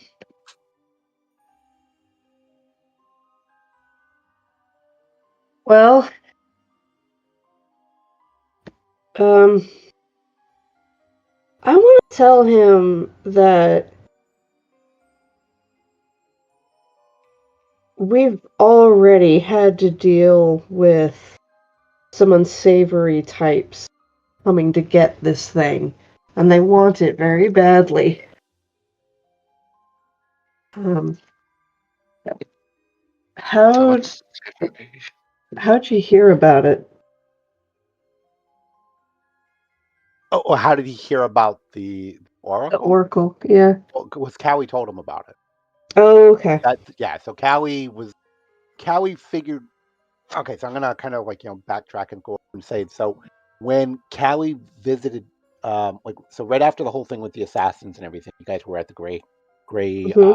Beyond Tavern, and Cowie joined you there, right? And that's what she went over. She told you about Sprocket and that they were able to kind of fix him and get him back on his feet a bit, but he was still out of commission for a while. But she went over. She said, knowing about the Oracle, she's like, we got to find out more about this thing. And she's like, the only place that I can think of that might know something might be in Morgrave. Hey, I'm going to Sharn anyway. I'll ask around. Okay. So when she came here to start looking for people to reconstitute the Grey Dogs, excuse me, she popped into Morgrave and she asked around, and Zelmar is the one that she ended up talking to. So that's how he knows about it. But Okay. as he had mentioned, he had been part of a group that was working to make something just like this, and they just never got around to it, or they were never able to do it, and he walked away from the project before they ever got to there because of everything that he saw happening during the war. So he was just kind of like, you know what, I want no part of this. I just kind of walked away. So, yeah, that's his story. Oh, Oh, huh? are you saying something? No, I just said cool. Oh, okay. I was like, yep, that makes a lot of sense. Okay.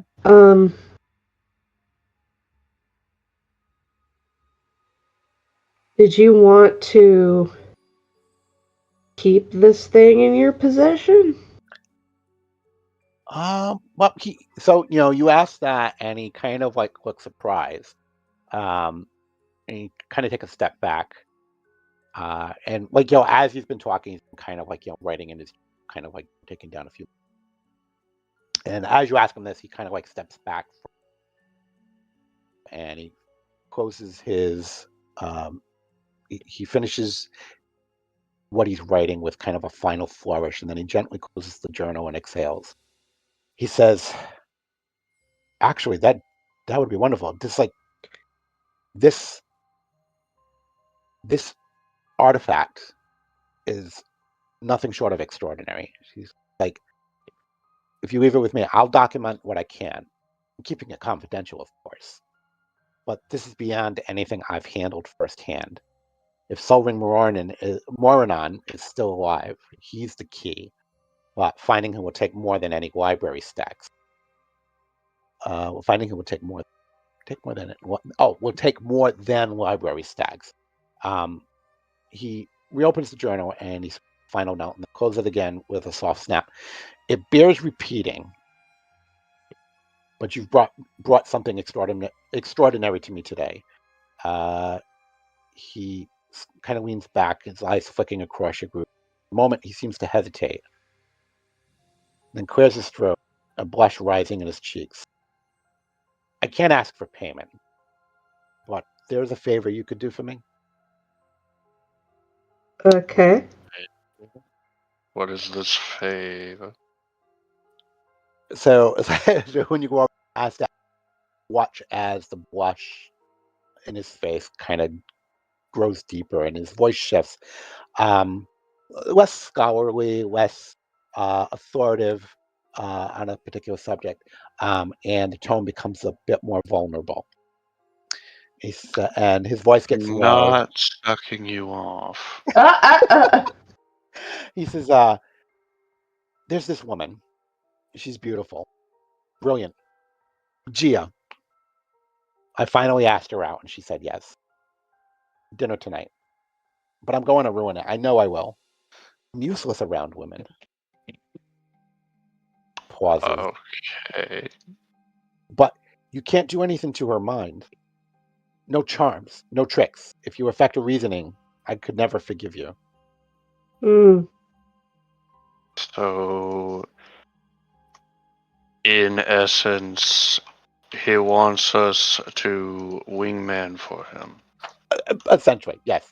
And so it's like you just kind of go that, and he kind of like gets almost like this embarrassed smile on his face, and he goes over to a drawer in one of the other tables in the room, not the one that the oracle's sitting on, but there's another table nearby.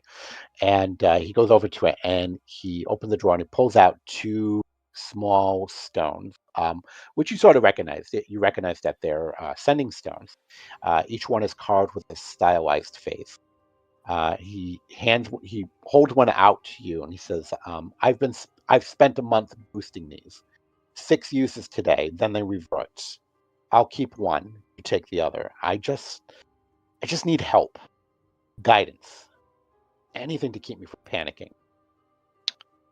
Okay. So Oh, he you also already.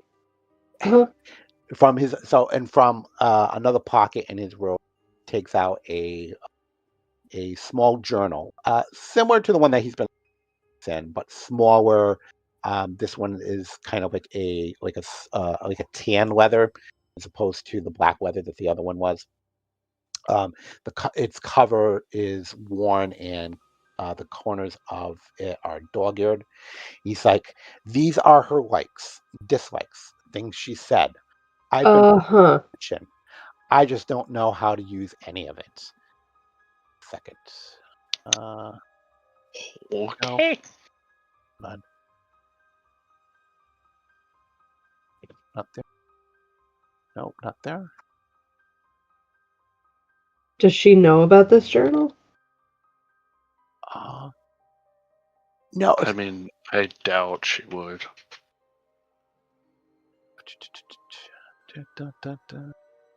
Astrid is gonna take a minute to flip through it and see how extensive it goes.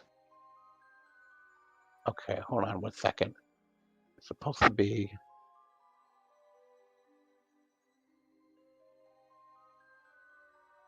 Oh, handout. Okay, handout 3. Why is it not here? All right. Here it is. Nope, that's not it. That's not it either. Son of a. Where the hell is it? All right, I need to. Just bear with me. There's supposed to be a picture, and I can't seem to find it. Uh-huh.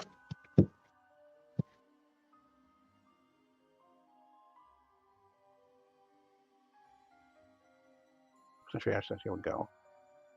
Handout 3. There it is. Okay.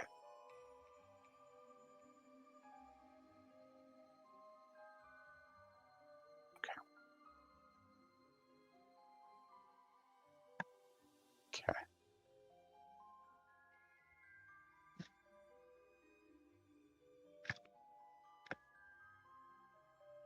There's a coffee stain on it.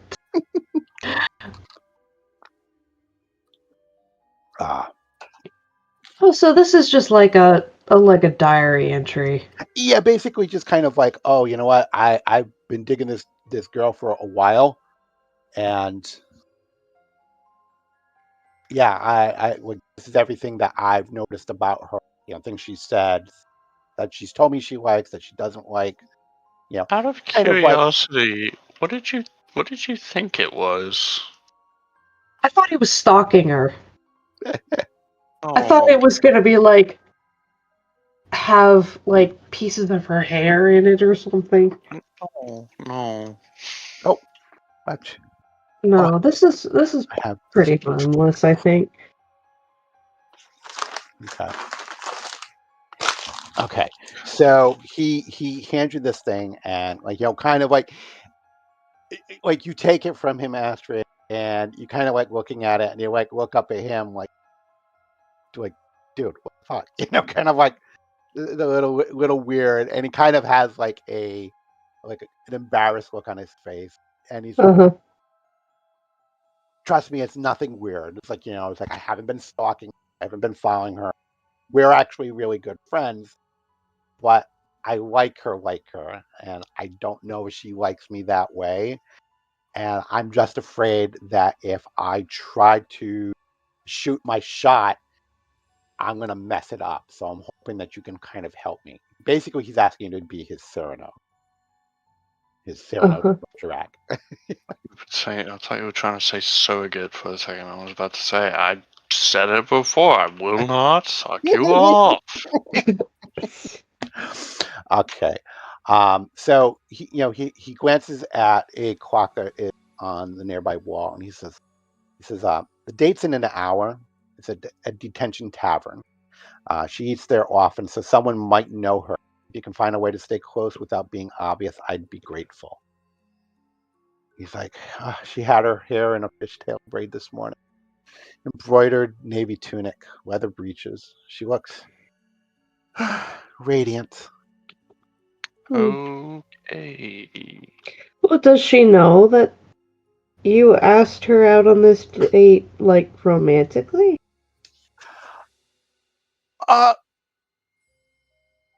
Yes, Okay. but I don't. I think she might know, but I don't know if she likes me that way. And I just really want to make a good impression. Sure.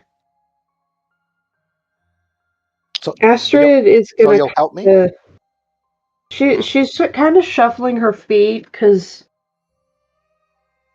she feels like she doesn't really know what to say either. Like, the extent of her advice would just be like, be yourself, and that's about it. hmm He's like, well, it's like, look at me. I'm not exactly, Don Juan or Casanova. I'm just like, or somebody like, equally as uh, known for their moves, their ability to, make the ladies swoon. I mean, this guy's a nerd. He's a Is nerd. he human? I believe he is human. Oh, Excuse me, I'll need to double check that, but I think he is.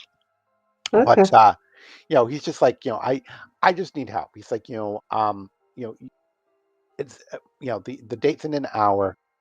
If you go to the tavern, you might want to ask around, see if anybody there might know her and might know something about her that could help. That you can tell me that I can then use to try and impress her. Well, looks like what you've got in this journal is great, for starters. It's a start. It's a start, but I, somebody might know something that might help even more. So if you can help me out with that, I'd appreciate it. I guess. I don't Yeah. know what's stone, but I guess. I'm concerned about being some strangers walking around asking about a girl that we don't know. What are other people going to say about that? Well, just don't be creepy about it. Don't be creepy about it. Just don't be creepy about it, and I'm sure it'll be fine. Actually, there is literally a part in the section about it's like don't be creepy. Don't be creepy. Don't be creepy. Literally, that's what it says. Don't be creepy. This encounter is supposed to be played for laughs. Think of it as an awkward scene from Friends or Fly on the Wall dating show. Uh-huh. Hmm. Okay. Andy, remind me, what are we getting for this? Why is he asking us to do this? Because he's gonna go over and continue. Oh, Working on. so we've decided we're gonna leave it with him. We're not taking it back. Well, he's got the ability to kind of lock it up here, and it's a secure building. So Okay. he's like, he's gonna, do some further investigation on it, and hopefully be able to find out some more information for you. Well, I want to ask him one other thing. Sure. Should some gangs or unsavory enemies show up at the school demanding to see it, like, how do you intend to protect the other students? Well, did you tell anybody that you were bringing this here? No. Then it's probably unlikely that anybody's gonna, come in here to find it. Hmm. But this is universal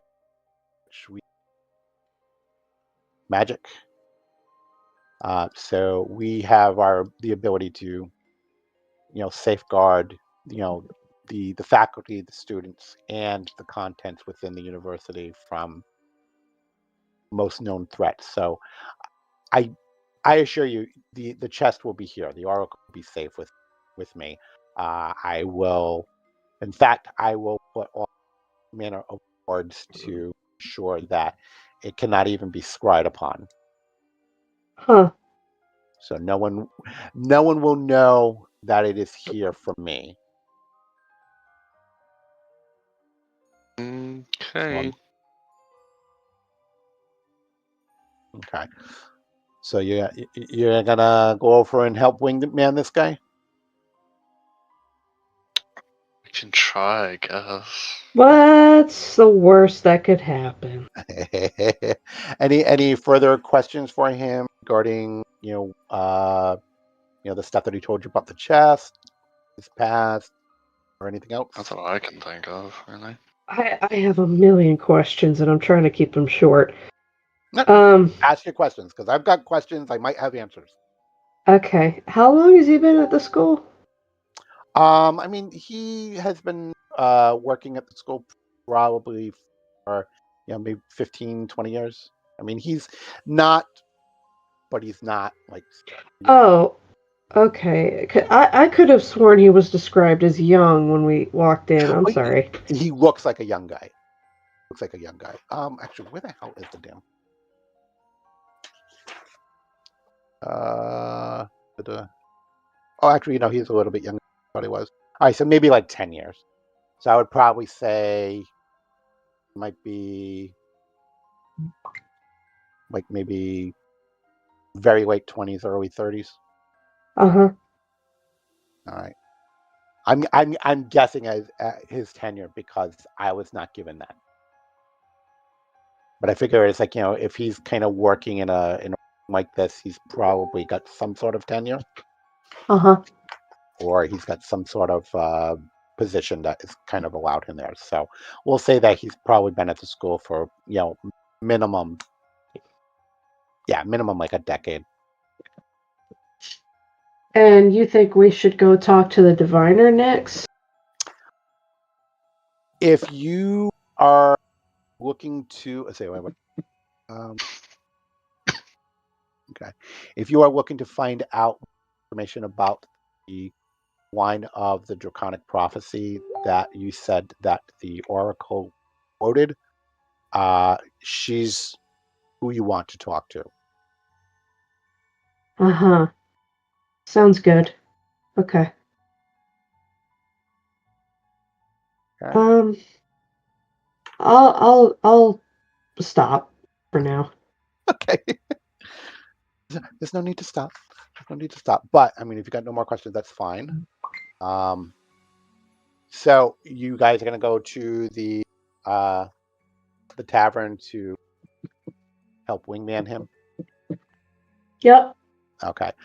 I am gonna go over and say we're gonna actually do that next week. My throat's been killing me the entire night, and I am just about out of steam. Okay. So I apologize. This was not as action-packed as it could have been. That's fine. That's all right. It was a nice little role play session.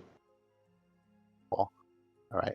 Next session will probably be a little bit more active in role play. I don't think this is not a very big battle I enjoyed type this thing. session. Yeah. Turns out the Yeah. girl that he likes is a beholder. Not that bad, but all right, cool. All right, well, thanks for bearing with me. Yeah. Be Thanks for bearing with me. I've got a new PC now. It's a little hot rod. Cool. Not that fancy, but had to Hey, set it up first. as long as it works, that's the important things. I actually didn't even think about having to download all the apps and whatever until my dad was like, "Hey, what are you doing tonight?" I said, "Like it's game night." And he said, "Oh, do you have everything you need?" And I was like, Oh no! Oh yeah, that always, yeah, that would definitely put you in a little bit of a panic. "Uh-huh. Uh-huh." Oh, cool. All right, guys. So we will pick this up next week. Barring anything coming up, and we'll see if we can get this guy laid. Sweet. All right. All right, guys. Have yourselves a good night. We'll see you next week. Have a Bye. good night. Bye. Bye. Yep. And then, you can just go over and send that over to a chance. That way he'll have that, and then he can't whine at me that, got him. Well, he can. It just won't be true. This is true. He will find something to whine about. So. All right, guys. Have a good night. I'll talk to you later. Nighty Bye. night. Bye. Bye.